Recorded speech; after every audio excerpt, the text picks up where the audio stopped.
importante deixar claro isso. Então, por isso que o tratamento do paciente alérgico, ele precisa ser feito o mais rápido possível e quando o paciente começa a tratar da alergia, ele melhora clinicamente e nunca mais, ou fica muito menos doente. Nunca mais, não digo assim, porque é muito forte isso, mas fica muito menos doente com o passar do tempo.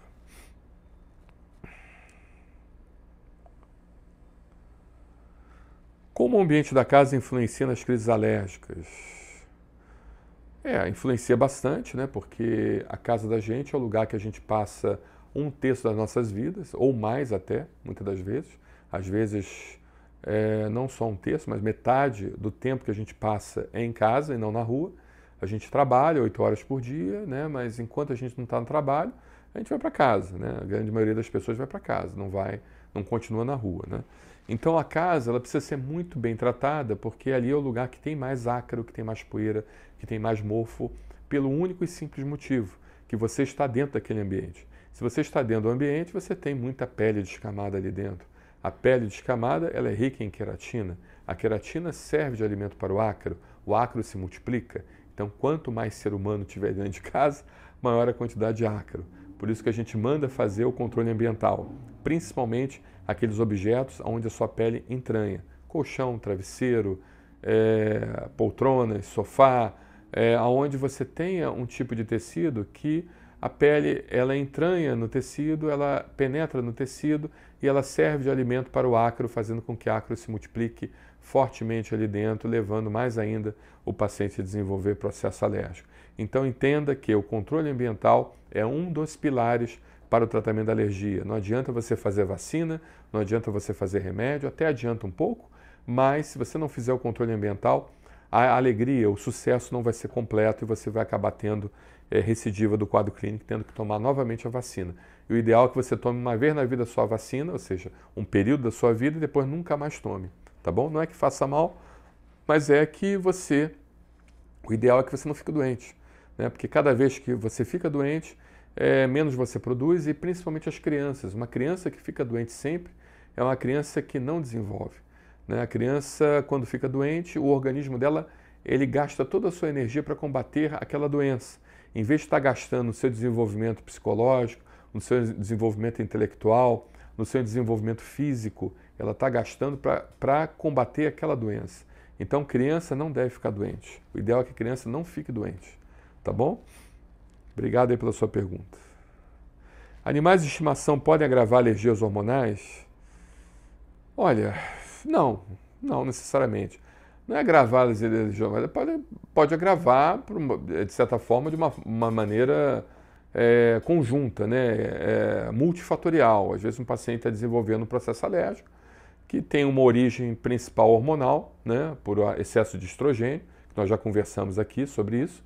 O estrogênio ele age em receptores. Às vezes eu tenho que falar novamente, pessoal, porque esse vídeo vai ser cortado, entendeu? Então, a pessoa, para tirar a frase fora de um contexto, para criar um pretexto, não custa. Tem muita gente aí mal intencionada. Mas o estrogênio ele tem seus receptores a nível de células que causam processo alérgico, como mastócito, como eosinófilo, como basófilo e vários outros tipos de células. E, de certa forma, esse estrogênio causa o processo alérgico. Mas se você tiver, por exemplo, alergia também ao pelo do animal, alergia também ao ácaro, que se alimenta ao pelo do animal, que se alimenta também da sua pele descamada, porque ambos são ricos em queratina, assim como as penas das aves, assim como tudo aquilo que faz parte de mamíferos e de aves, né? Então, por isso que a gente não recomenda travesseiro de pena de ganso ou qualquer outro de pena de animal, né? Primeiro pela maldade, que não há necessidade hoje em dia a gente ter um tipo de travesseiro como esse, né? Não precisa. A gente hoje tem várias estratégias não orgânicas de desenvolver produtos para o bem-estar do ser humano, né? Então não há necessidade de você sacrificar uma vida.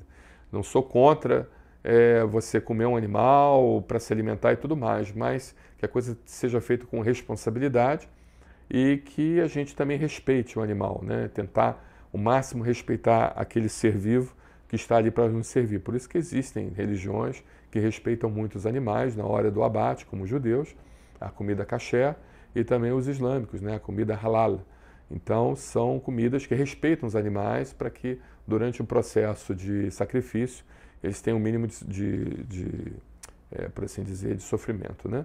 E aquilo ali possa ser consumido também com responsabilidade. Então, assim, eu não sou contra a utilização de produtos animais, mas para que utilizar hoje se você tem vários tipos de travesseiros e vários tipos de produtos que podem substituir muito bem o uso do produto animal, né? Então, é isso aí. O que é alergia à menstruação? Não é alergia à menstruação, é porque em determinado período do seu ciclo menstrual, você acaba tendo a preponderância de determinados hormônios e esses hormônios eles podem interagir com o seu corpo, causando processo alérgico. Entende? Então, provavelmente existe alguma desregulação hormonal, existe algum desequilíbrio desses hormônios e isso está levando à produção dos chamados imunocomplexos. E esses imunocomplexos, por sua vez, eles induzem a produção dos anticorpos da classe IgE e levam então à degranulação dos mastócitos. O imunocomplexo induz o plasmócito a produzir a IgE e degranula o mastócito, além do próprio hormônio poder agir diretamente, por assim dizer, no mastócito. Tá? Então não é a menstruação que está causando isso, mas sim a alteração hormonal de forma exacerbada que leva a essa menstruação, mas não é todas as mulheres que vão desenvolver isso, só aquelas mulheres que têm problemas hormonais que precisam ser vistas pelo seu médico endocrinologista e pelo seu médico ginecologista.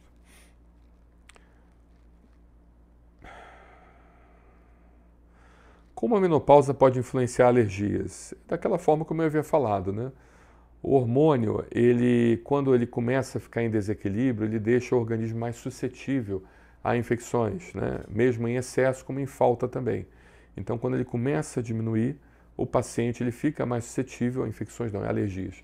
Ele fica mais suscetível a alergias e, consequentemente, é porque existe desequilíbrio, e o desequilíbrio faz com que haja, por algum motivo ainda não muito conhecido, a formação dos chamados imunocomplexos. Esses imunocomplexos induzem a produção de anticorpos da classe IgE.